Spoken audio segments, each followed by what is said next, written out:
Totoo po ba ang Iglesia ni Kristo, pag pumasok ka, iligtas ka na? Dahil ang Iglesia ni Kristo ang itinayo ng Panginoon.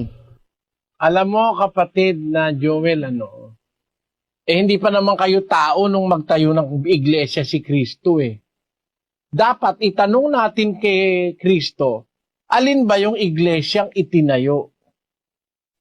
Yun ba ang iglesia nyo dito sa Pilipinas? Malayo. Bakit? Yung iglesia sa Biblia, ang paniwala nun si Kristo Diyos. Basahin natin ang 2:13 ng Tito.